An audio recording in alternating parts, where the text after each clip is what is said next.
are now listening to the Sportz Nutz. Hey, it's the Sportz Nutz.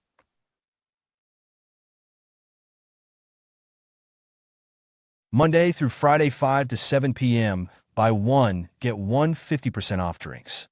Tequila's Grill Mexican restaurant has homemade salsa bars.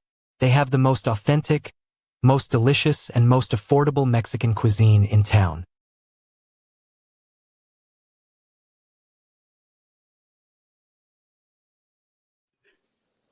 You know, I can't tell what's more funny if it's Shane or if it's Matt doing the Shane doing the drinking symbol, Matt doing the eating. I can't figure out what is more funny. Right. Guys, welcome to the Sportz Nutz. It is officially one episode away, Matt, from eternal greatness of 100 episodes. What again? Where are we at now? We have been resurrected. episode 100. That's right. Yeah. Tonight is episode 99, y'all. And the next episode that we will officially be an episode is next Saturday. Cannot wait. Now, we have a lot of good little like side episodes coming up. Can't wait to talk to those about. But guys, it's Friday. We made it to Friday. Happy NFL draft day, weekend, whatever. And happy birthday to me, guys. It's my 41st birthday. Woo! I've made it around the sun 41 times. I'm here. And as we remember, Matt, we didn't know I was going to be here, a year ago. I made it. I'm here. My heart anniversary is literally coming up. July 8th. It will be a date that will live in infamy in my family and my life forever. Can't wait to celebrate with you guys on that one. But guys, before we go any further, thank you for those who tuned in this afternoon. Actually, as both Shane and I, we had a fantastic guest. He came on, and Matt, Shane, keep us updated if this is where Shador gets selected, okay? Guys, we had Colin Lacey, the play-by-play announcer for your Georgia Tech baseball team, or the Rambling Wreck, whichever you want to call it. That's what they are. They're really good. We talked a little bit about the ACC being the prime in baseball. We talked, we even talked about the Atlanta Braves, what they could do to make the team better. So just so you guys know, we are about to see the New Orleans Saints pick. Is this where Shador Sanders gets selected? We will let you know momentarily. But before we go any further, this gentleman's sitting literally right here, Mr. Hank Russell. Happy Friday, man. How you doing? Man, happy birthday to you, sir. Oh, man. For me, it's kind of a normal day, man. I've got nothing under my underwear as usual. And I thought this was episode 96 where we turn around and fart on the back of each other's heads. So what? Bro. I mean, come on. Hey, by the way, happy birthday. Thank you, Sergio. I appreciate it, brother. All right, guys. First of all, I just want to say thank you, Shane. Not Shane. Thank you, Hank, for giving me more things to edit out of the audio. All right, hang on. Cheers. Let's see. Who do New Orleans Aints select, Matt? Do they select the toilet bowl or what? I don't associate with those kind of characters. Yeah, that hurts my. I don't associate with that. They went Tyler. Language. They went Tyler Who over did? Shador. Who did? New Orleans went Tyler over Shador. Oh my God. Of course they did. Tyler Shuck, Mr. Louisville quarterback. Oh, of course they did. Boy. Thank you. Thank you, Saints. Yes. Thank you, Saints. Yeah. We're so happy that we all have to see the Saints. No, I'm just kidding, guys. Hey, all right, this gentleman sitting below me, Shane, man. I only saw you 5 hours ago, man. How you been? Oh man, well I had to cut it short. I had to get back to work on that one, but man, I've been doing good. Happy birthday, of course, to the elder statesman. That you can say. Let's get you some diapers. Come on now. Hey. What size are you in now? 5 or 6s? 7. Okay, it's getting up there a little bit. But man, it's been good, man. Glad to have everybody here. And as you can tell, I think it's going to be a lighthearted episode tonight. Yeah, it's going to be fun no matter what because we have. We'll all be doing the 96 Sports over with, baby. Matt. I love it. The Saints just took a 25-year-old quarterback. I love it. Oh God, I didn't know that. You know, man. I just can't make this stuff up. You can't make this stuff up. I love it though. Thank you. Anyways, Brandon, I'm good, man. Again, first of all, Shane, you don't have to, stoop down to the level of those who are in their 40s, so just, you know what? Continue to do what you're doing, Shane. Is that a short joke? Do you have a whistle by chance? Sound effect? No, but I can get one. Was that a short joke, Brandon? I mean, is that what it sounded like to you? That's what it sounded like to me. Dude, if I could get a. What are you drinking, Matt? What are you drinking? That looks like. Actually, guys, looks like a mango.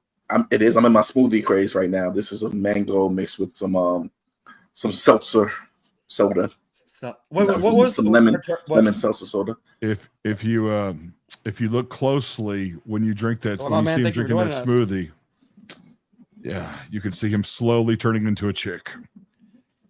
Hey, what was that? What did you say the word was? Begins with a P, Matt? Perturbic, whatever. You know what? Perdendic? What was the word?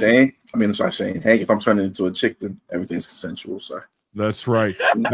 As I say that as I drink my lemon ginger tea. What's up, Brandon? Let's get back on track here. What was the word you used? Perdendic, perdonic, whatever. Oh man, no. A great philosopher.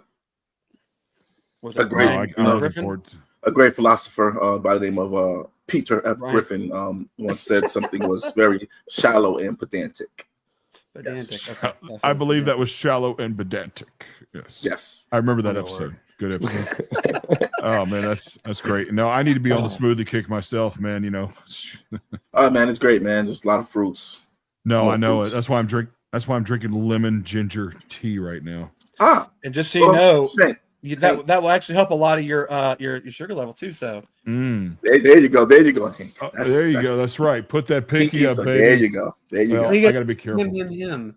Yeah, that's right. No, I can't sip on it right now. It's hotter than a crack pipe on the 1st and 15th.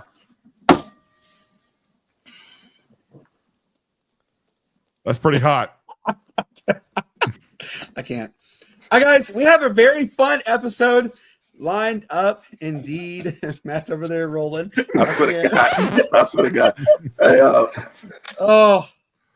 oh man, we have a fantastic episode lined up for you. We're talking obviously the NFL draft, which is going on right now. Rounds 2 and 3 are tonight, and 4, 5, 6, and 7, where Shador Sanders will go, is the 7th round.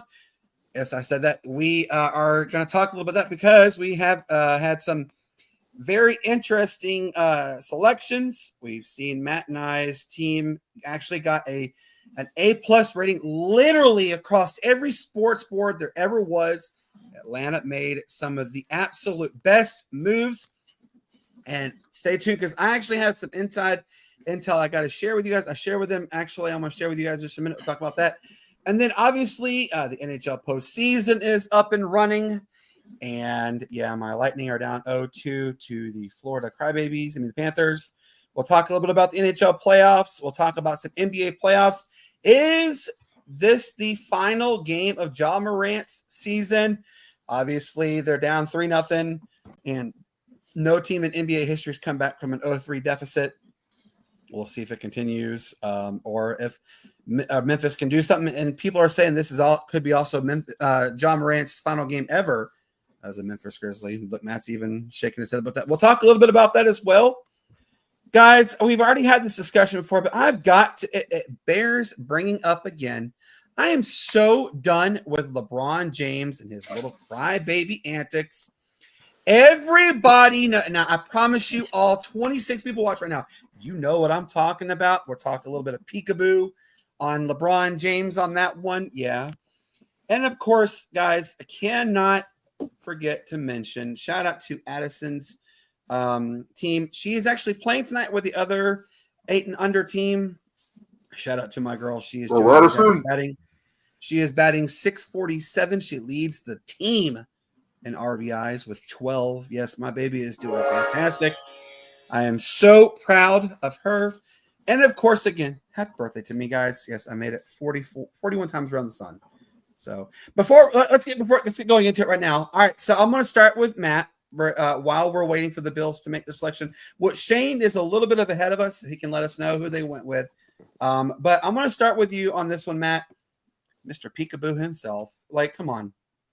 I told you before, LeBron is the absolute biggest flopper. I mean, I can literally sit here and tell you guys right now, okay?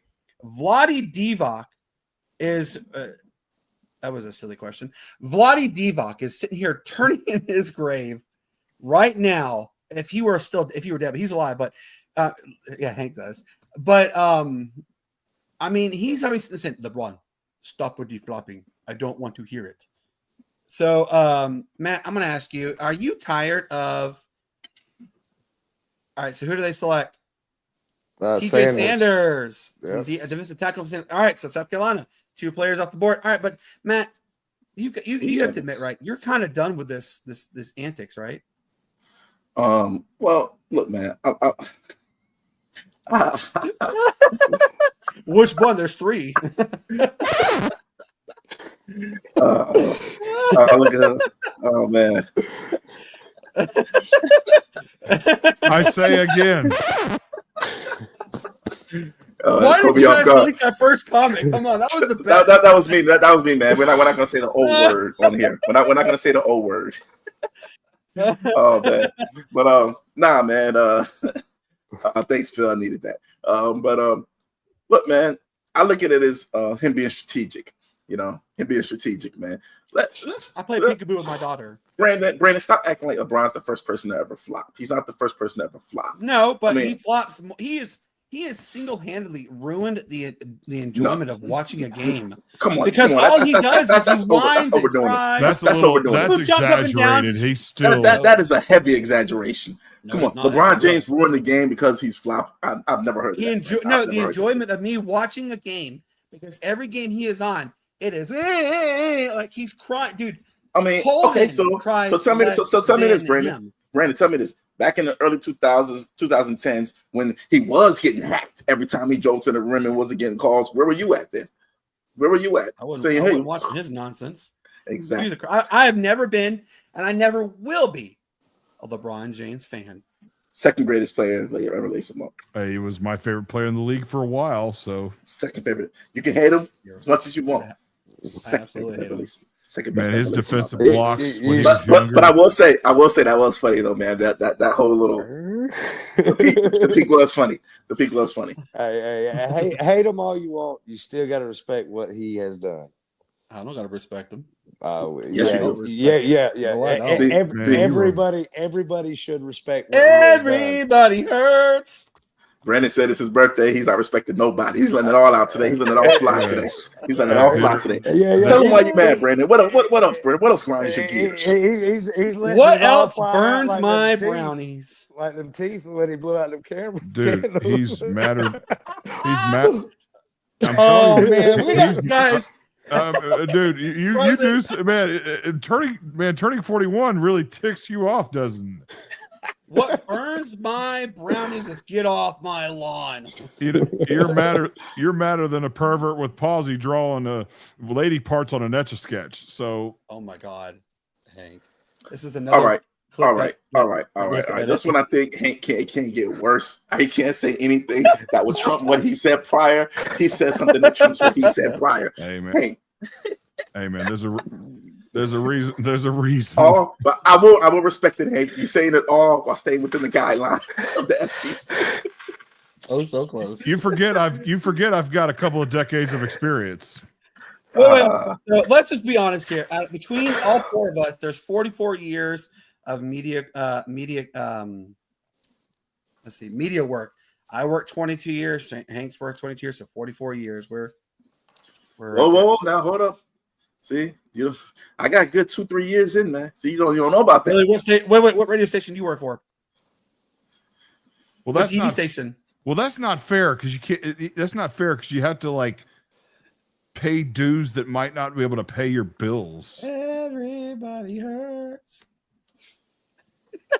I'm just look. That's why I love you guys. Look, Brandon. I have 1 year in the Sportz Nutz. Oh, that's a mic drop. That's right. Wait. Where's your mic drop? Mic drop. That's why I love you guys. It doesn't even matter, man. Like, but hey, I'm just saying. But no, hey, going back to, by the way, going to the draft, by the way, can I address maybe not necessarily an elephant in the room, but like, why is it that Jackson Dart, by the way, got drafted to the Giants when they have enough quarterbacks on that squad? Jackson Dart was on their radar for the entire time, actually. And sure, he said this early on in the offseason. They said they were eyeballing a lot with Jackson Dart. But you got to look at it. Look at it though, man, Hank. You got Russell Wilson and you have Jameis Winston. They are both. What is that? DeVito or whatever, too. Yeah, they're both well over 30. But that's kind of like. Don't you think that's a little bit insult to? Do you think that's a little insult to injury, like getting a rookie quarterback? Yeah, I'm pretty sure Russell Wilson. I'm pretty sure Russell Wilson is not happy. What happened to Atlanta last year? Remember? That's different. You signed Kirk Cousins, and then you drafted Michael Penix Jr. Penix had 10 times more potential than Dart did. Dart has strength and natural ability, but as far as in-game play, that's where he's got the potential to do. So you can't say that because he's one of the better quarterbacks. Honestly, he really is. Also, if I had to choose between Tyler Show, if I had to choose Jackson Dart or Sedora Sanders, I would choose Jackson Dart every time because Jackson Dart played an elite level his entire career, high school all the way up. I'm not saying. Here's what I'm saying. I'm not saying that he's not good. I thought he should have been picked top 15 myself. That's just me. I thought he should have been top 15. But that being said, a team that has two veteran quarterbacks that are not injury prone, you know what that means though for them is they don't have any confidence in Russell Wilson or Jameis Winston. Look at it like a Jordan Love situation, man, who sat behind Aaron Rodgers for like 2-3 seasons. Yeah, and Aaron Rodgers sat behind for 4 years. They're gonna have to sit behind Russell Wilson. He's gonna learn. And then he's going to be ready to go. Look, Patrick Mahomes sat behind Alex Smith his first year. You know what I mean? Yeah, I can see that. But, like, he would have, like, not to play into it, but, like, he would have been better off as a Raider because Geno Smith is well over the hill as well, if I'm not mistaken. So Jason Taylor's son got drafted to the Jets. Yep. Okay. I didn't know he had a son that age. That's what happens when you get old. Looks just like him. Get old. You know what, man? Don't even go there. That's the one thing about drafts is that you always kind of get these legends that have their sons and nephews come through the cracks, and you just don't know anything about them. You know who his aunt is, right? What? You know who his aunt is? Who? His what? Joy Taylor. Joy Taylor is his aunt. Joy Taylor? Aunt? What? Aunt? Yeah, that's his aunt. The announcer? Aunt. That's a jersey. Aunt. That's a jersey. It's AUNT. Aunt. Auntie. That is. Yes, it is. That's that. Stewie Griffin. Q-Whip.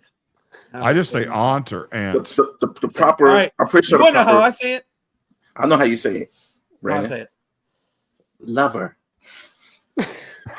You're so funny. I forgot to laugh. You are from Bama. Ain't nothing wrong with that. It's legal in that state.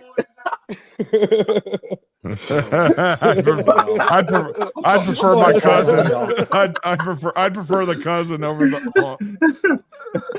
I say ain't. That's just the way I say it. All right, Alfred Collins, defensive tackle from Texas, goes to the Niners. All right. But I say got a shout out to my aunts, Aunt Christine, Aunt Linda. I give them a shout. They gave me happy birthday. So Aunt sounds so country. Aunt sounds so country. I am darn proud of my Southern heritage. Absolutely. By the way, so what were we going to talk about? Okay, what did you think about? You said by the way. No, I'm trying to get back on track here. I'm just thinking. Yeah, go ahead, Dang. Like anybody gives a crap about the second round after Shadir Sanders gets drafted. Nobody's going to give a crap about any of this. Oh, except for what's his name? Shabuzi? Is that his name? Scattaboo.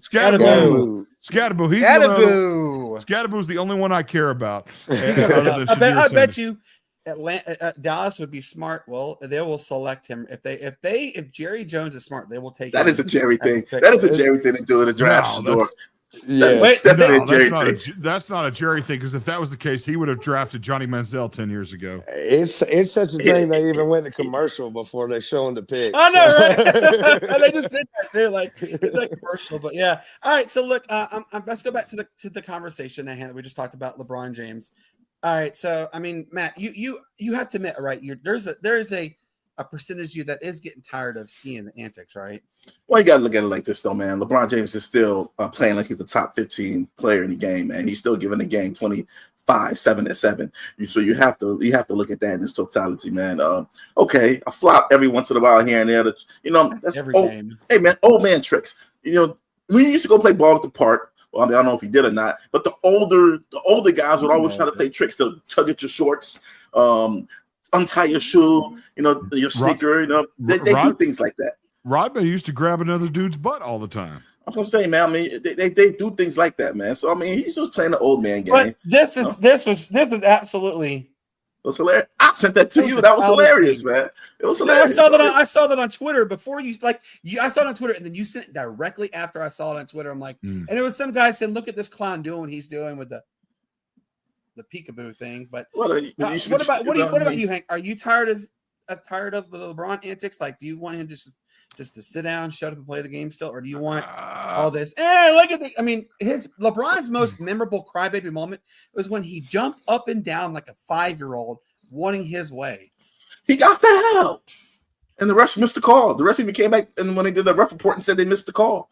Look, I mean, there is a thin khaki line between playing dirty and playing crafty, and boxers do it all the time. Boxers will pretend like they've been like rocked or hurt or whatever, and then come back with like a really hard right hand or something like that. That's basically, but at least there's kind of a fight in them. When you get fouled and kind of flop and stuff like that, there's no fighting back in that. There's just accepting the foul, and hopefully you're getting, giving the team a disadvantage with a, possible free throw and stuff like that. So that's just me though. What is this picture, Matt? I don't know, Matt. All right, how'd you become me? This is when I was at the radio station recently. I don't know how Matt has that picture, but he does. Yeah, it's not as bad as your catfish picture at the end of the show. But so look, that picture is actually one of the first pictures that Cassie and I had together in downtown Greenville. Matt chose a very old picture. And ironically, though, in the old introduction, Matt chose his picture from my wedding. So if you ever, I'll play the video, and you'll see it's Matt with the orange tie and the orange vest, but he has the gray suit on. That was our colors was for the wedding. So that's that picture. But I like all right. So I'm really tired of the antics all the time. Just play. I just want him just to play the game. And I see some people say, just go ahead and retire. I've had some people say that. Well, I'll just say this. I agree with you. You would love guys to be like Tim Duncan, who just played the game. You know what I'm saying? Like, he was one of the best of all time, played the game. Very rarely said things on the court, whined about the refs a lot, but a veteran leadership is supposed to get the refs' attention. That's one thing. I mean, LeBron is not the king of that. He is just another guy that does that. But I agree with you. I don't like the antics of flopping and stuff like that. I mean, Chris Bosh was one of the nicest guys in the world. He gets on Miami and he flops a lot. So it's just ridiculous. My favorite Tim Duncan moment with him and the referees was he's on the bench and he's laughing. And the referee goes, beep, and then throws him out. I mean, that was by far one of the best moments I've seen. Let me know who they get, Shane, because you're ahead of us. That was one of my favorite moments, is when Tim Duncan got thrown out of a game for laughing. It just also goes to show the referees are very soft. Yeah, absolutely. No, so have the Raiders picked yet? No, right now the Dallas Cowboys. They picked up the edge rusher from Boston College. I'm not even going to try to murder that last name. So as you see, we're having yet another pick. Oh my God. Yeah. Donovan something. I'm not gonna butcher the chance, but another name has been called before. Mm-hmm. Sure, Sanders. So good. But so let's get going into it. I want to talk about the draft, because we saw, actually, no, we're gonna wait for Matt, because I want Matt to hear about this. Before we go any further on that, though, guys, all right. let's give a quick shout out to Derek Harmon. You guys all saw the story. This is very sad. Derek Harmon's mom, thank God she got to see her son fulfill his ultimate dream, which was to be drafted in the NFL. Unfortunately, right shortly after he was selected number 21 to the Pittsburgh Steelers, she passed away. She actually had a stroke in 2022, and she was paralyzed on her left side, and she was on life support. But shout out to Derek Harmon. You know, I'm glad that his mom was there and able to see every parent's dream is to have their kid reach the top of every level possible, and to see her son get his name called to be in the NFL and play for the Pittsburgh Steelers, one of the best organizations, bar none, to be drafted to. Shout out to the family indeed, and we wish, you know, our thoughts and prayers are obviously out to him and the entire Pittsburgh Steelers organization and Harmon's family. We're thinking about you always. But all right, Matt, so I want to talk about this with you.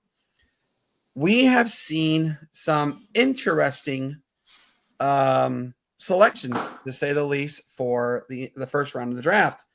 And you and I first off, you know this, literally every Atlanta Falcons fan was saying if Terry were to mess this pick up and make the biggest boneheaded selection, they were gonna all like give up on the organization. But then we started seeing the dominoes fall, and we started seeing one name not being selected, and that was when people are saying, could this actually happen? And then what was your reaction when you saw Jalen Walker get selected by the Atlanta Falcons? Oh, first of all, man, you know, he was graded out, you know, as a top 5 pick in this draft, as far as talent wise. And a lot of, you know, if you look on a lot of mock drafts, they had him here, had him there, but it was always within the top 10.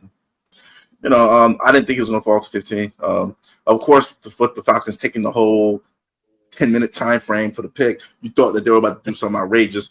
I thought it was going to be something crazy, a tight end or something, man. I don't know. I wouldn't have been surprised. I thought they were going to select Tyler Warren. I really did. I thought that who they were going after. Yeah, Warren on level, and I thought they were going to get one of those guys. I'm like, why is it taking so long?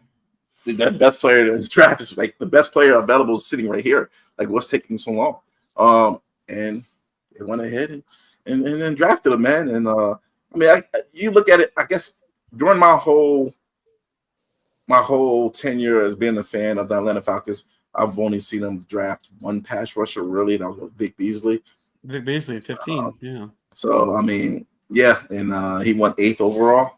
So, you know, man, I mean, it was a good thing to see, you know. But when they came back, which I'm pretty sure you're going to talk about in a second, but, you know, I was even more of a shocker. But, yeah, man, yeah, I was happy that they finally made the pick, man. I mean, the offense is set. Now we just got to, you know, get our defense up to speed. You know, in Atlanta,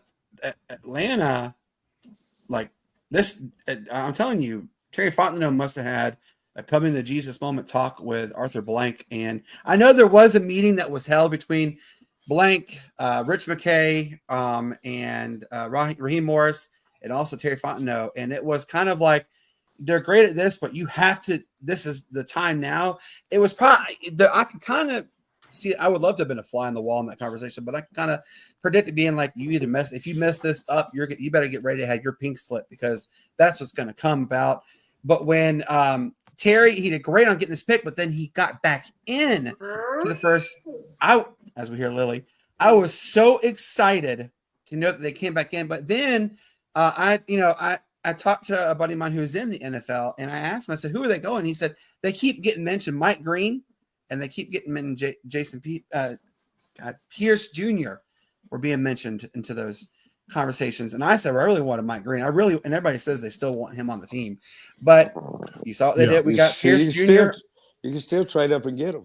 Yeah. Yeah. And the fact that we got 2 edge rushers in the first round. And then when I was told that they're feverishly working to get between the 29th and 32nd, they literally were on the phone at the last possible moments of all 3 of those picks. They were trying to get a 3rd pick in the first round. And I will tell you, it came this close with the Eagles to getting that 32nd pick, and the Eagles traded with the Chiefs. So they switched picks. But man, it was oh so close.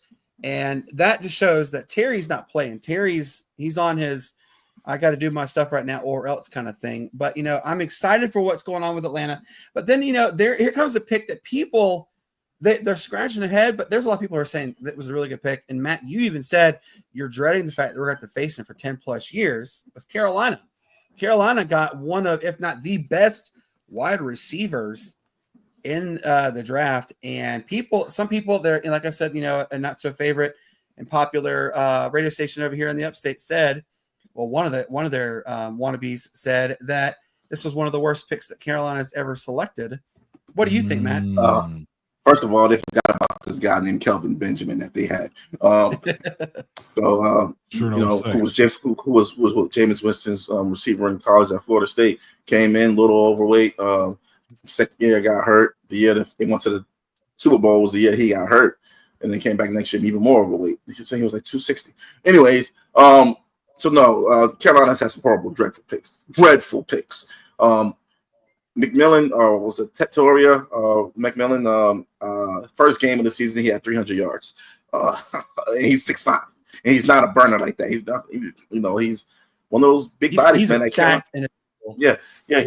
what Carolina needs. He's what Bryce Young needs, man. There are those plays that break down when you just got to throw the ball up. Throw the ball up, and he will catch. Because that's all you can see, everybody. He'll catch it. That's right. Exactly. So I mean, he's what you need. You need to have that on your team. We got that with Drake London. You just throw the ball up. Just throw the ball up with a 50-50 and make him make a play. So I think Carolina did really good with this pick. They got somebody to help Bryce Young. Finally, they got somebody to help Bryce Young. So as much as I hate to say it, I think it was a good pick. Yeah, exactly. What do you think, Shane? I think it was a great pick. McMillan, he's one of those guys I think is going to be possibly. We hear about Ward and Genty being mentioned as offensive players of the year. I think that if Carolina could sneak up and be a 7-9 team this year with a decent offense. 7-10. It was 7-10. Yeah, sorry, I'm still back in the day.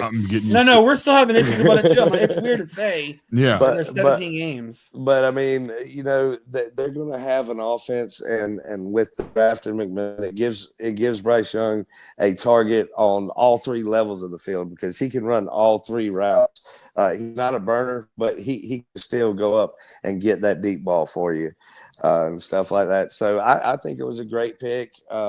Some of the what I was hearing was that they were trying to trade back and get Mike Green, which I mean they're only a couple picks away and they might still get him. Of course, we're looking at now. Will Johnson's still on the board for some reason. I thought he was one of the better corners in the draft. He is. He's listed as the best cornerback actually in this draft behind Travis Hunter. Yeah, we've seen a lot of kind of questionable calls, but calls that also made sense in the same deal. For what people got in the draft, and Carolina, it wasn't a. I'd give them a B on it. I wouldn't give them an A on this grade. I'd give them a B just because it is a skill position that they probably could have traded back and gotten some more value or something like that, and gone a different route, maybe shoring up some offensive line protection for Bryce Young at that spot. But all in all, I think he's one of the better skill position players that was in the draft, and they made a good pick. Another tight end has been selected. Terrence Ferguson, tight end from Oregon, going to the LA Rams. I like what Shane just said, by the way. I can't say nothing after what he just said because it's pretty much everything that needed to be said. But it's a good move, though. You all have to agree, including you. You have to agree. This was a step in sort of the right direction for us. Carolina has been an absolute dumpster fire organization for a good bit while, and this is a step finally in the right direction for them. Correct? Yes, absolutely. I hope they do well. I really do. I mean, just not against the Falcons. Well, to me, at the end of the day, it's sports, and you want certain cities to do well and stuff like that. And it's just like anything else, the Chiefs were once not the best team in the NFL, and now they are, and they're overly hyped now, or they're overly, exposed. Carolina and Jaguars, man, they're the ones that won the most, in my opinion, yesterday. They're the ones that don't get a lot of the credit. I mean, Carolina, granted, has been to a Super Bowl in the last 10 years, but, somebody they could use like we could use another resurrection for the Carolina Panthers being irrelevant in the conversation. That is true. And, I did say this a couple of years ago. I said, I think I could see Carolina in the next 3 to 5 years finally being that relevant team again. And I wholeheartedly believe, I also believe that the NFC South, we're finally turning that page. We're going to, and we saw it this year. This last year. Who is it? Will Johnson, Arizona. So it was a better all around year for the NFC South. So I think we're starting to finally turn the page to become a better division. I will tell you this, and I don't know if you remember this, Hank, but Matt, I know you remember this. At one time, every team in the NFC, every division in the NFC was like, God, I want to be as dominant as the NFC South. Because remember, at one time, it was all 4 teams had a real hand and the potential to be in the postseason every year. It was either Tampa, it was Atlanta, it was Carolina, it was North. It was all, and for a long time, there was never back-to-back winners of the NFC South. It was always somebody else winning it. It was always a formidable division. And then for whatever reason, they just went south real quick and they stumbled. Especially like in the late 2000s. Like around that time that the New Orleans Saints won the Super Bowl and stuff like that, there was a lot of strength and, conquer. But now, with all due respect, because the Atlanta Falcons are in it and that's y'all's team, I mean, who gives a crap about the division right now? And that's where have things like hopefully after tomorrow, things will start going in the direction that it needs to go in because, Penix, as far as Penix goes, he's y'all's future. And then, Carolina Panthers looks like they have a potential future. New Orleans Saints. Let's just be honest. Matt will tell you this too. New Orleans has dug themselves into they're gonna hard to get out of for a long time. Dude, I've been to this trash. Yeah. Yes. And I have New Orleans Saints have really dug themselves into an absolute grave. Their grave is deeper than 6 feet right now. Obviously, Derek Carr doing what I think he's done. I really think this is the end of Derek Carr. And, the Carr family and name in general, they've always had good. They were always good for a period of time, What happened to Michael Thomas? Michael Thomas. He was always hurt, and then they cut him, and he hasn't played since.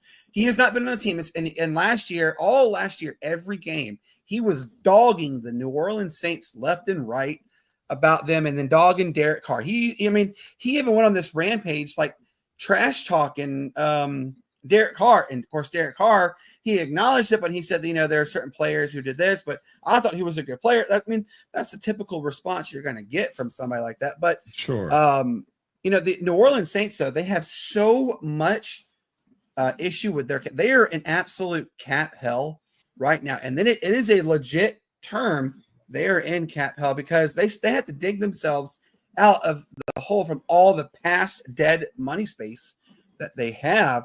I mean, you saw it too, like Matt. They re-signed Alvin Kamara. Look, Alvin Kamara is a great running back. He will be, but I think he's kind of overutilized. I think he's starting his downward trend. And so, what does New Orleans do? They don't want to let anybody else get him, so they're going to dump a boatload of money on him. But was he really worth that? I don't think so. Derek Carr's not wanting to take a substantial pay cut to help the team get better. His words were, I'm here to play. I'm not here to help others. That was his words. And here he is in jeopardy of not playing this season. I mean, and you think about it, it's like, Matt, it's like a $60 million cap hit with him, right? Yeah, it's just they cut him, man. But I don't think they'll cut him. They just can't afford to cut him. They can't afford to cut him. And that again puts you in more cap hell. And look, Matt, this organization, terrible decisions, man. Yes, I mean, they do. decisions so terrible to the point where I think the league needs to step in and do something. I mean, because the decisions they're making are just atrocious, man. It's Hank, I don't know if you know this, Matt knows this. I know this because it's well documented. The New Orleans Saints, before every game, do a voodoo ritual because the Superdome is built on top of an ex-cemetery. And there are actually still some bodies underneath the Superdome. So they do a voodoo ritual to help prevent the bad juju, the evil spirits, whatever, from making their team trash. Well, you know why? You know what the Saints used to be called, right? They used to be called the Aints because they ain't worth a damn. That was actually their term, the Aints, because they ain't worth a damn. They're not a good team. And Matt will tell you, every time you were guaranteed 2 games a year on TV, because the NFL used to black out all their games. You were guaranteed 2 games a year in the South. It was Atlanta and New Orleans to see who was the worst team in the division every year. Go away, Stella. Every year it was to see who was the worst team. And Saints fans would have there's like they alternated who had the bags on their face the most, and it was either Atlanta or it was New Orleans. So the organization, they absolutely are a cursed organization. However, they have dug themselves in such a deep grave that I don't know if they're going to be able to get out of it. Matt just said the league may even have to interject. But what do you think? Do you think New Orleans in the next 5 to 7 years could be relevant again, or no? 5 to how many years? 5 to 7. Oh, absolutely. There's always that potential. That's a pretty big window. That's a pretty big window. If you were to tell me 2 to 3 years, I'd have to really do some thinking and calculating here, but 5 to 7 years, absolutely. They have nowhere to go but up. I mean, Derek, it is the Saints. And I feel bad for Derek Carr, especially because Derek Carr is a good quarterback. He just couldn't get over this certain hurdle. Yeah, hurdle. There was just a lack of protection, all these things, and I feel bad for him, but that's a little off topic. But as far as our organization in general, yeah, that's too big of a gap to be saying either way. So they do have potential. But Matt and I will tell you this together. We'd be thrilled if the Saints were to go 0-17 for the next 100 years, and we'd be fine and dandy about it. You can give them. I even said to you guys this before. You can give the New Orleans Saints the first 32 picks in the draft, and they'd still be okay going 0-17. People forget even when they had way back. You go way back to Archie Manning. They weren't that good, and they only got good pretty much when Drew Brees came into town. Brees came into town. I call it a pity Super Bowl.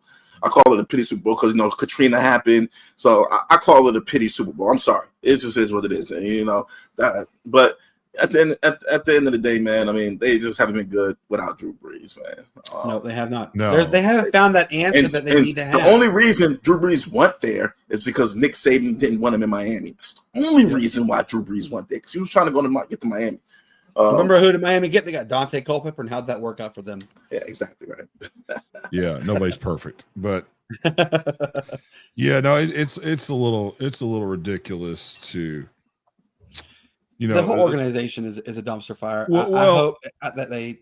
I don't hope. I think they will eventually become around, but I hope not for a while. Well, the voodoo stuff that you're talking about, I've been to New Orleans a couple times, and man, they take that crap seriously. Man. They do. Oh, yeah, it's real. They absolutely do. Real. It's very strange. And I'm not, and I believe that it's real. I mean, you mentioned if you listen to the Bible and if you read the Bible and stuff like the story of Jezebel and Ahab and Elijah, Jezebel had her own spirits as outside of God, and look how that turned out for her. If you read that part of the Bible, so absolutely. Look, this draft is unlike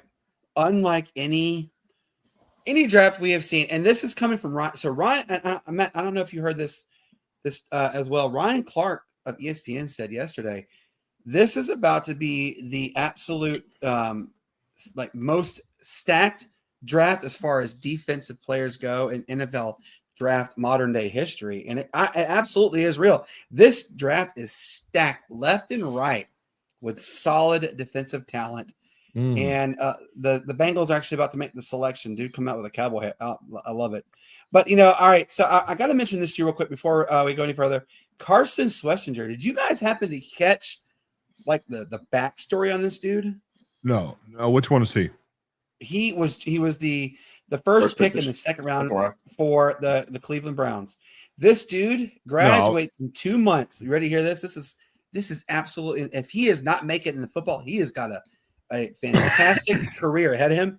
He has a 4.0 grade point average at UCLA the cousin of D'Angelo Hall just got selected by the Cincinnati Bengals. But he has a 4.0 in what is it? Bioengineering. Okay. Oh, he's good. And this dude and so his sister also she's a graduate of UCLA. She too had a 4.0 degree in some form of like chemical engineering or whatever. And I'm like, well, if you got so like all the wearable technology you see, he is trying to help invent styles that they can use in game on players, like in their helmets, on their shoulder pads, whatever, to help enhance the safety as well. I'm like, if you cannot make it in the NFL, you've got an incredible bright future. Shout out to him, like for real though. You know what I mean? Oh yeah, it was a former walk-on too, I believe. Yeah, he was a walk-on, and they call what his nickname is? Captain America, because he got All-American this past couple years. Like, this dude is phenomenal. The dude is absolutely smarter than all get out. So shout out to him. All right, so but all right, let's continue going on with this draft talk. A name that has not come off the boards. I'm actually really happy about this because the level of cockiness that he has. Obviously, look, I understand who your dad is. Okay. Your dad is Deion Sanders. He was a great player, but let's just not forget though, Matt. He also said that he built the Georgia Dome, which is not true. But he tried to say he built the house. That it was his house, right? Whatever. And Prime is very good at hyping. He's a great hype individual. He's a talker. He does back up his talk, but he is majority just a chirper. Well, so Shedeur Sanders gets his jersey retired after a 13-12 career record at FBS level. Yeah, he did great things at the FCS level, but at FBS level, he's only 13-12. Not really, in my opinion, worthy of a jersey retirement. What do you think, Shane? He changed the culture there, but him as a player, I think that he's more NFL ready than Cam Ward is right now in that same style of quarterback, just because of, terms and everything that he's probably heard, throughout the years. And he knows what throws to make and when to make those throws. You heard them when they were working out together, the little banter back and forth. Cam Ward said, yeah, I'd complete 90% of my passes if I threw nothing but checkdowns and screens. But that's what a great quarterback at the next level does. They read defenses and they throw to their checkdowns. They get completions, so that way you're not getting negative yards. Yes, he had a tendency of scrambling around a little bit too much and trying to make more plays than what was there, which is easily cleaned up in the professional game. But I'm surprised to see him still on the board. There's a lot of teams here right now that definitely could use a talent like him at quarterback. So I'm at Matt, Shane. I don't know the answer. I want you guys to fill me in on this one, okay? Ty Detmer, he was very accurate, right, at BYU, wasn't he? God bless you. Am I right, Matt? He was very accurate, right? Ty Detmer. He was a great quarterback. He was solid. All right. Solid. Okay. What he played at Houston? What was his name? Case Keenum. Case Keenum, very accurate quarterback. Another quarterback that was very accurate, Colt Brennan. How is it?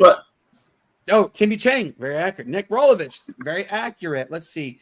The list of extremely accurate quarterbacks goes back a long way. Okay. So Shedeur Sanders has one of the best completion percentages in the history of college football, whatever, right? I'm about to say basketball. College football, right? Okay. So how is his level of completions and yardage? How does his level differ from a player like Ty Detmer or How is it just because I'm trying to race on this one? Is it because of his skin? What? I'm sorry, Matt, go ahead. And I don't know why people are beating around it, but go ahead. No, I mean, first of all, he had one of the worst overall graded offensive lines of all time. His starting running back only averaged 300 yards a season. 300 rushing yards a season throughout his days of college football.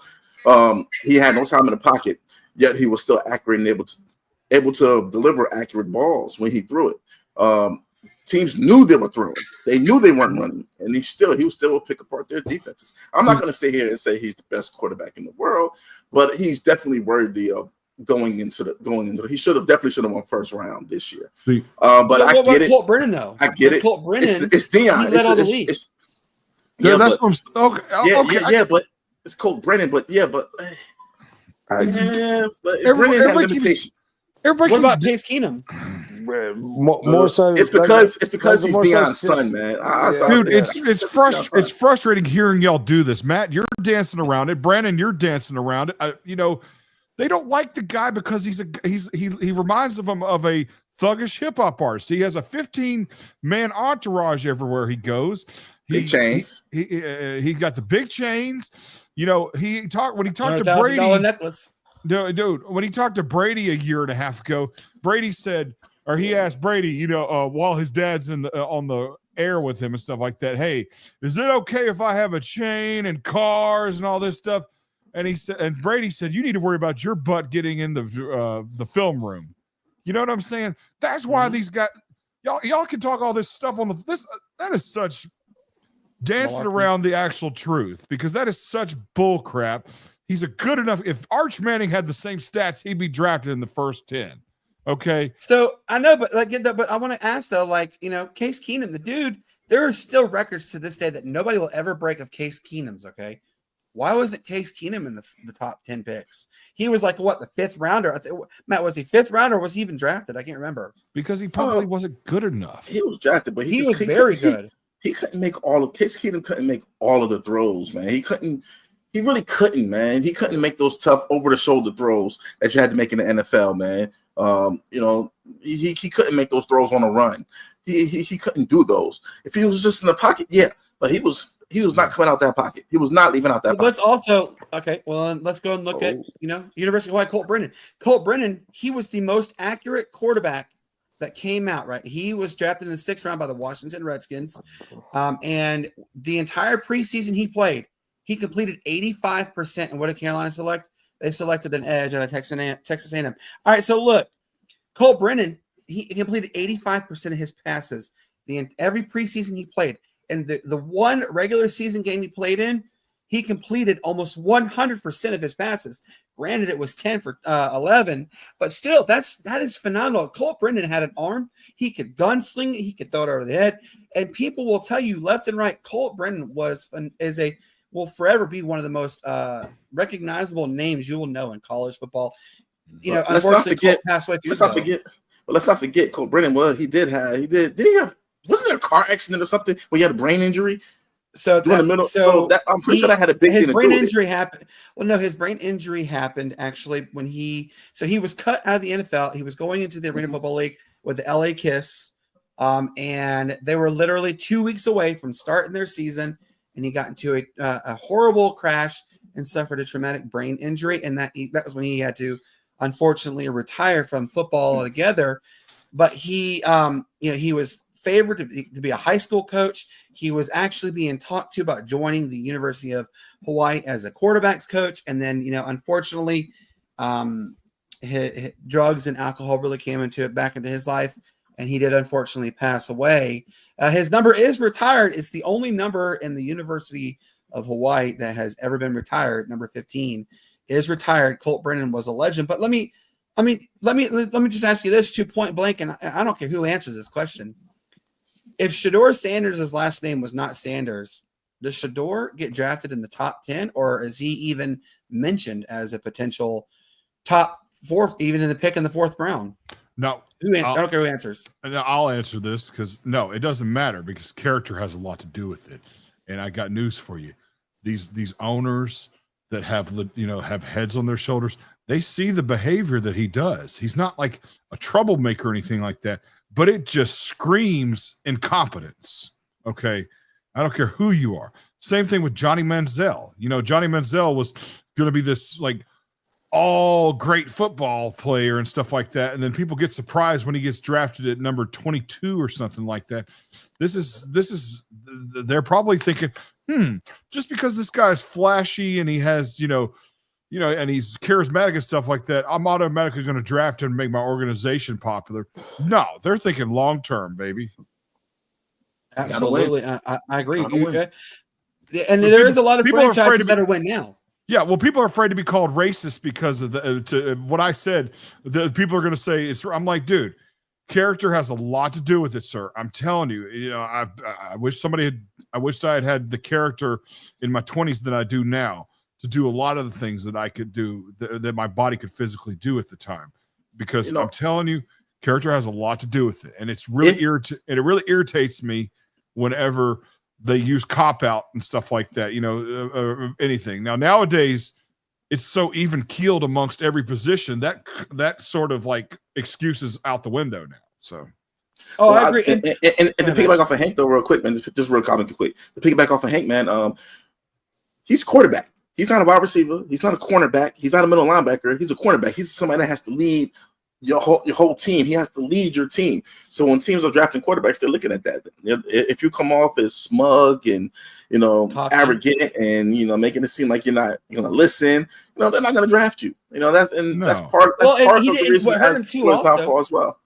No, he didn't do the combine. He didn't do the scouting. He didn't do any of those workouts. And you're coming into the combine, the pro days, whatever. You're trying to sell yourself as why you should be taken, because you should be the leader of the franchise, and you did not do any of that. No, we're almost done with the second round. Yeah, and he still has not.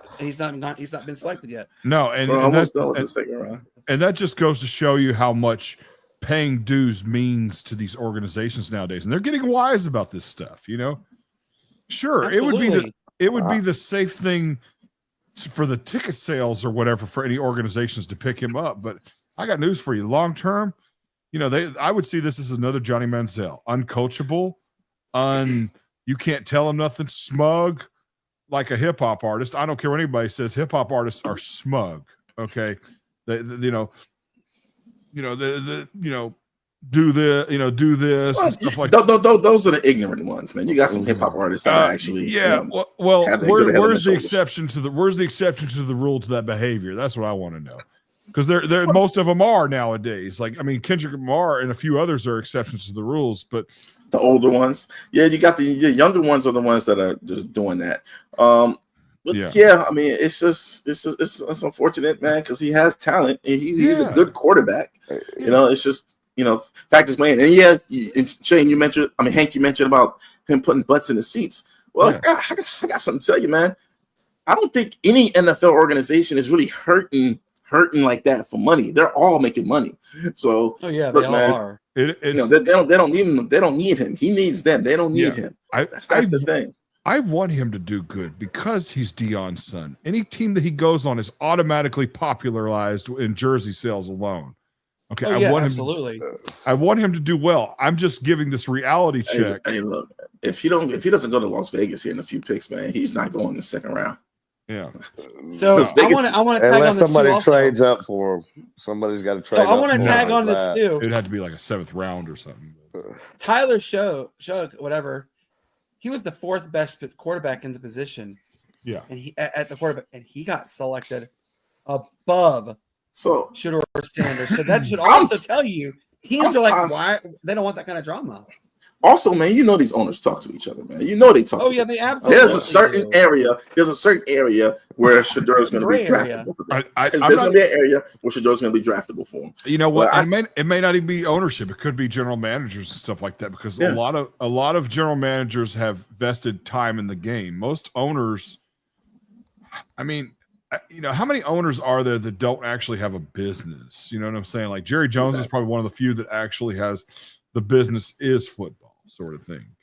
Yeah. Yeah. Well, Arthur Blank came from Home Depot. He helped found Home Depot. He still is a part of that whole thing, you know. And I mean, who? they're showing something. The Arthur Blank. He's the owner of the Atlanta Falcons. Oh, okay. Green still out there. Oh, no wonder. No, I think Mike Green gets selected right here by the Buccaneers. I think they just showed him actually. What happened? Who's the what? Mike Green, I think, is about to be selected.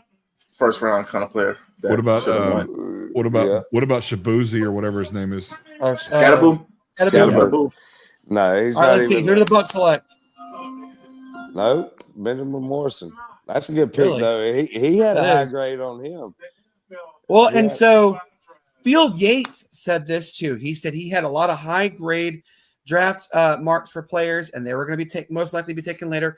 Teams had certain players that were low draft grades that are getting selected high. He said it's one of those two-headed monsters and ugly stepsister, or what is it, stepchild type drafts this year. It's one of the most unusual, but I mean, this is also telling you now. Look, Green Bay and the Chargers are up after that, and I'm starting to wonder if Shedeur is maybe going to be a third rounder. And so I sent you guys a picture a while back, and it was really funny. I have to bring it up, and I'm going to say shout out to the individual who created it, whoever 229 Dog is, right? And I'm going to show the picture of you, everybody. All right, this is what he said. Shedeur Sanders said, "I'm built for whatever." Sorry, let my phone making noise. All right, it says, "I am built for whatever today may bring." And someone said, "Glad to hear it." And what is the application of a McDonald's application? Which, I mean, it's a very real funny story, but I mean, it's a possibility. So, I mean, hey, I absolutely, I'm done with like Shedeur. Look, Shedeur is not a leader to me right now. And I loved what Ryan Clark said also about this too. He said, yeah, he could go to a team like the Steelers or the Saints, but do they in the Steelers, the question that ultimately comes to mind with the Steelers is Shedeur a 10+ year kind of quarterback, or is it a 3-year kind of Kenny Pickett situation where you're back at the drawing board again? And I mean, Matt, that's a legit question, right? Well, that's the question for every quarterback. But this whole antics that Shedeur Sanders has, though, right? Like he's not doing anything. He's not doing anything disrespectful. He's not breaking the law. He's not sullying the good name of football. He's not. He's just a kid. He's a spoiled rich kid. That's what it is. He's just been a spoiled rich kid. It's been entitled, and it's not his. That's not his fault. That's not his fault. Loud, spoiled rich kid. That's not his fault, though. No, that is not his fault. Well, okay. Attitude, yes. I mean, okay. You're. I'm not going to use a common sense. I'm not going to use a great intellectual saying that I have about this, but I'll just say this. It may not hit. I don't know how to explain it. I mean, come on. It's more about the way he carries himself. That's it. Yes. Okay. Maybe it's not your fault, but I mean, come on. I mean, somebody's got to agree with me on this one. Like, yeah. I mean, but also I put this on Deion as well. Deion should have had him a lot better prepared as far as how to present himself, right? To the public. I mean, Deion could talk. Deion could talk because Deion put in the work, and Deion was the man. He was the man. Fifth pick in the draft to Atlanta. Deion was the man. So Deion could talk. Deion could talk. Deion could be arrogant and brash because he backed it up on the field, on the NFL field. So Deion could do that.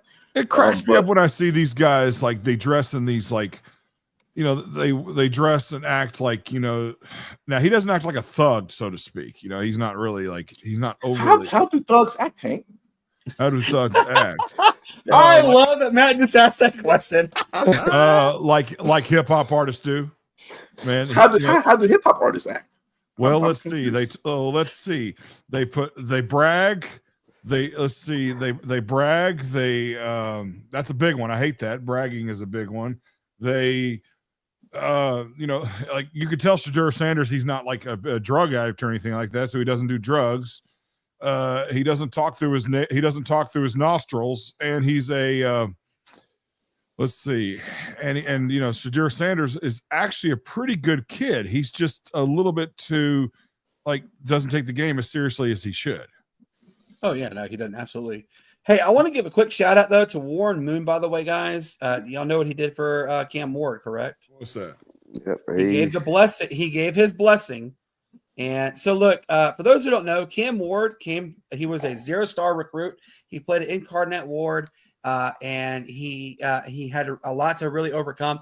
He got the blessing from Hall of Famer Warren Moon to bring out the number 1 jersey again, come out. So Cam Ward will be wearing number 1, and Warren Moon has given the blessing. So shout out to Warren Moon in general. And, you know, look, Cam Ward, you know, he may have done some stupid things at Miami. Obviously, he left in the middle of a potential to go for a higher chance in the bowl game. But shout out to him, because if you guys look at all the athletes that are being drafted, what in the world? This dude's wearing a face mask. But all right, so look at all the players that are coming out, right? They're all like in this fancy outfits. They have like Shadur Sanders has $100,000 diamond necklace. There's that one athlete that has like a huge necklace as well.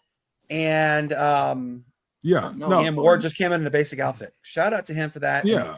He's very I'm absolutely glad he's very humble what he's doing. Yeah, absolutely. And Shadur's a good kid. Don't get me wrong. He's a good kid.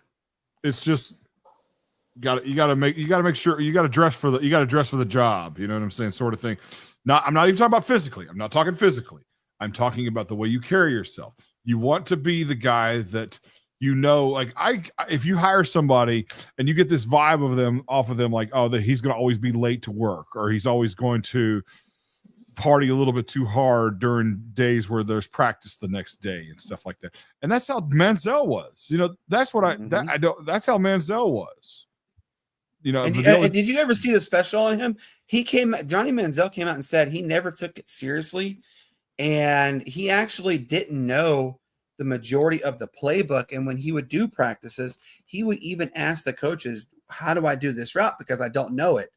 And he literally came out and said that on the 30 for 30 he was on, that he had no idea. Johnny Money, I think, or something like that, what he was on, he had no idea what he was doing.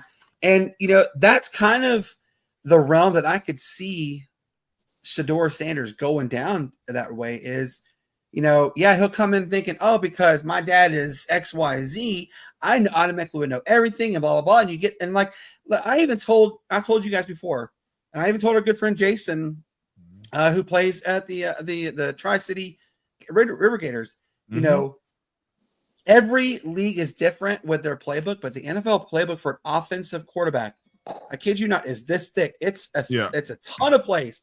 And you have to remember every read, route, run, whatever, and the way you call it, the wiggle, the zaggles, whatever. You have to remember all these things. What if, like Shadur Sanders he comes in the scene, he goes, I don't know what to do. I mean, then you got to wonder, well, who are you really blaming? Are you blaming him, or are you blaming his dad, or both? I'm not I'll blame his dad, really. You know, it's obviously your own attitude is your own responsibility, so to speak. But at the same time, like, I think that, you know, there was ways to make him more hungry, because he's, like I said, good kid, doesn't do drugs. I don't think he's ever done drugs. I mean, he might smoke a little bit of Chiba every once in a while, but, you know, all these kids do. I don't necessarily like it, but that's what they do.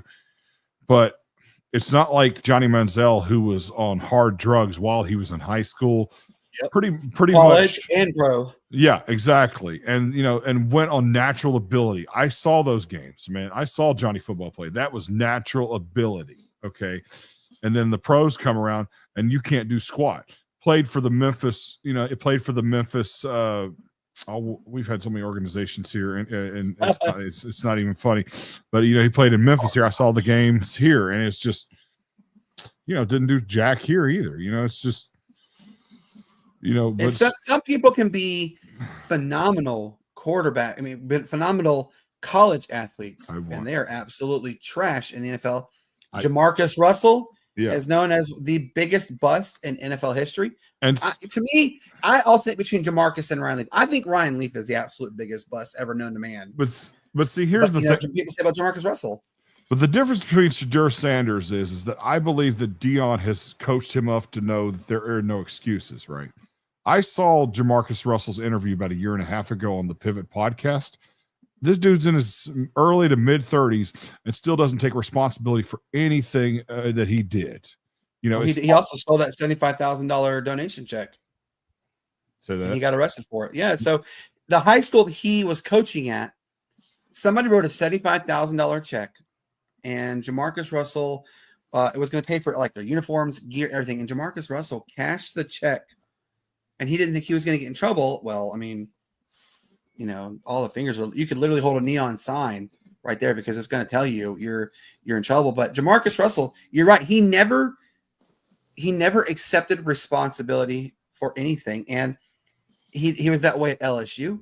He was definitely that way at Oakland, and he's still that way in life. So, you know, I mean, I feel bad for Shedeur, obviously, at the fact that, you know, he does have great potential, great talent. And he has not been selected. There's a question that was just posted on Twitter a moment ago, and it was based off of the NFL Network. Is Shedeur Sanders being blackballed because of who his dad is? That's a very real question. No. And I don't know. I mean, the answer is very, you know, it can go one way or the other. You have two ways to go on that. Yes or no. That's all it really is. No, it's a resounding no, though, because, you know, that ain't got nothing to do with it, because Arch Manning, you know, who is related, is part of football royalty, will get way much better treatment next year than Shedeur Sanders will this year. Better treatment. Arch Manning will be the first pick in the draft automatically. I think he will. I think he will be. Yeah. You think he will be? Oh, absolutely. Yeah. He's not going to pass one. He's a very good He is absolutely a very good quarterback. No.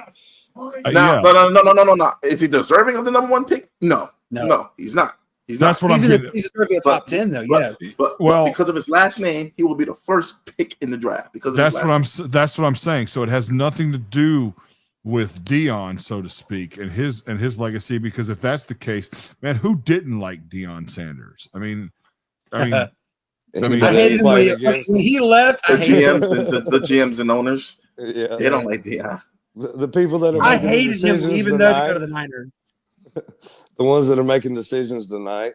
Okay, maybe there's some malice. There's some malice to that. Well, it's Deion a lot. When he was on NFL Network, and when he's ever possible on a podcast here and there, he doesn't really talk too highly of the owners and GMs and things of that nature. And I haven't really just listened to a lot of his interviews when it comes to insulting, you know, or critiquing organizations and stuff like that. Because it's mainly been about his son the past few years. And by the way, Hank, Seth Rollins is actually calling the Chicago Bears to pick right now with his championship belt. With his championship belt on his shoulder. See y'all are. I gotta get me the. I should have put on the. Do it. It's on YouTube. Just go to YouTube. It's on YouTube. Everything. No, I know it is, but I have to think straight while I'm doing this. I mean, I had a hard enough time thinking straight while trying to critique Shedeur Sanders just now. You know. Because I'm gonna get, because believe me, it's gonna get out that, oh, you know, Hank's being racist and stuff like that. I'm like, no. Character has a lot to do with it. Just in, Hank does not like rappers. I like J. Cole. I like Kendrick Lamar. Do what? Ozzy Chappello gets selected for the Bears. Hey, Brandon. Hank said he's gonna bring a bunch of baby oil down to the to the meet and greet.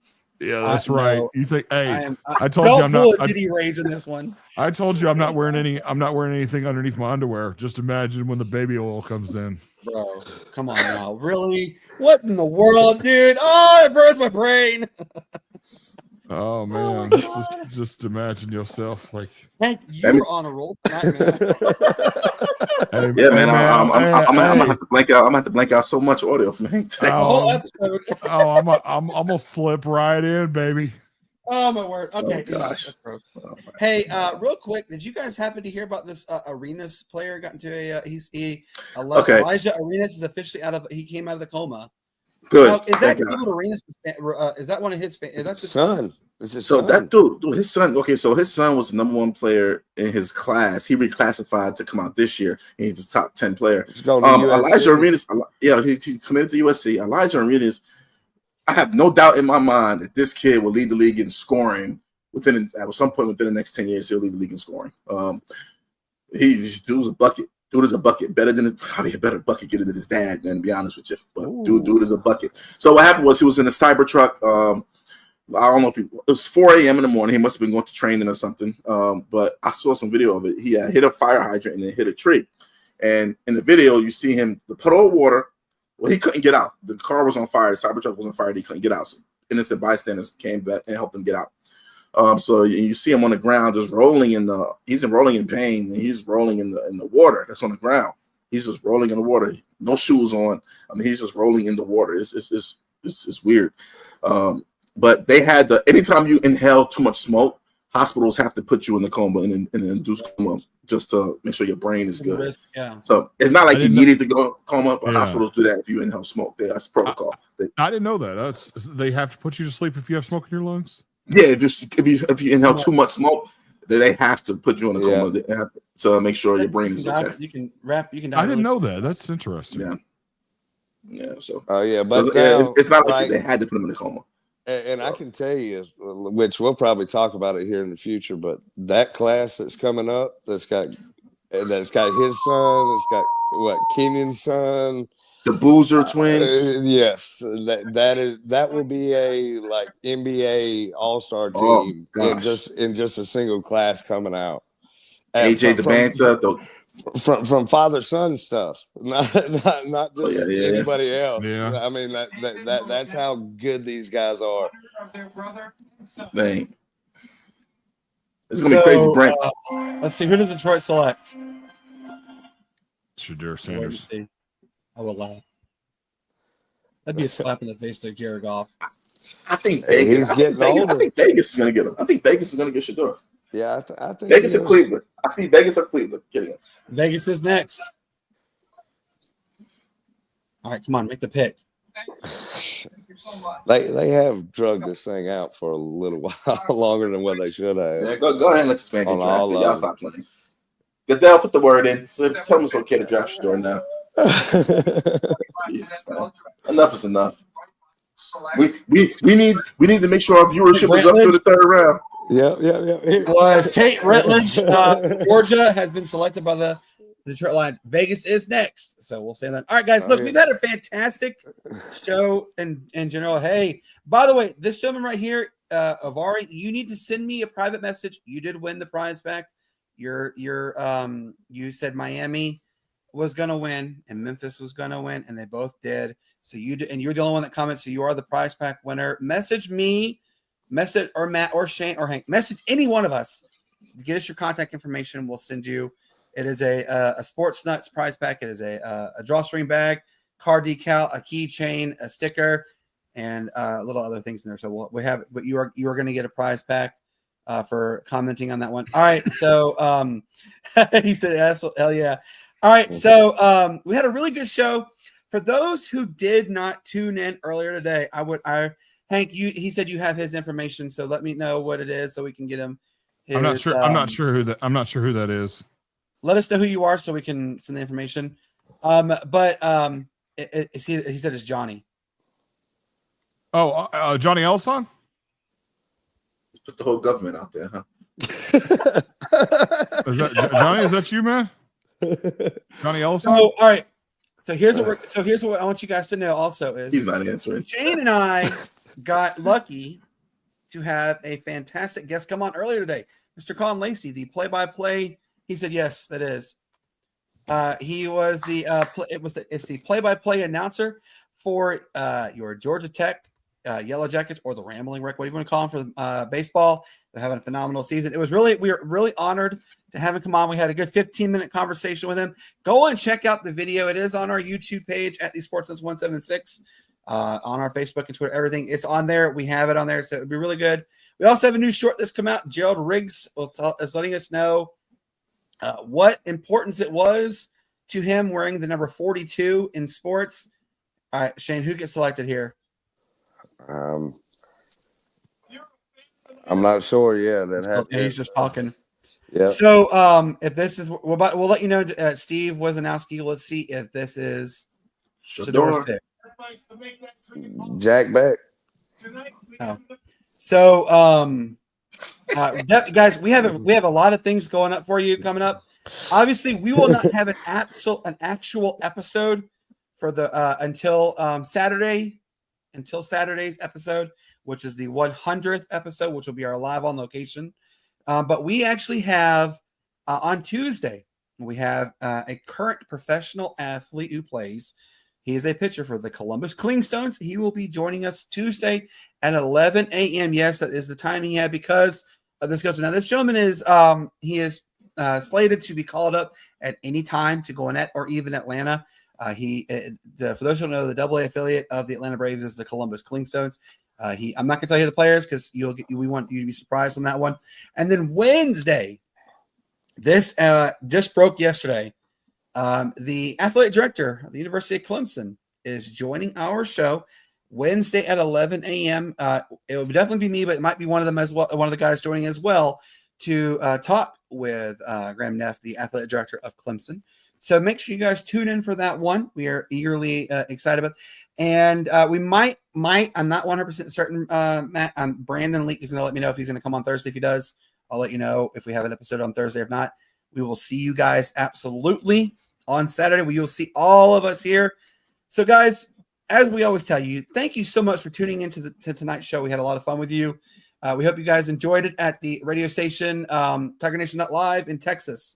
We hope you guys actually had a lot of fun. So real quick, Matt, what do you say to the lovely people? Hey guys, weekend's coming up. It is the weekend and coming up. We're at the weekend now.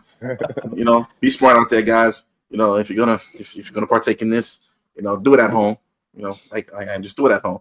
Don't do it out there. Don't get flagged in the game of life. You don't want to hit a whoops come up behind you and ruin your weekend. Just absolutely be smart. Shane, what do you say to the lovely people?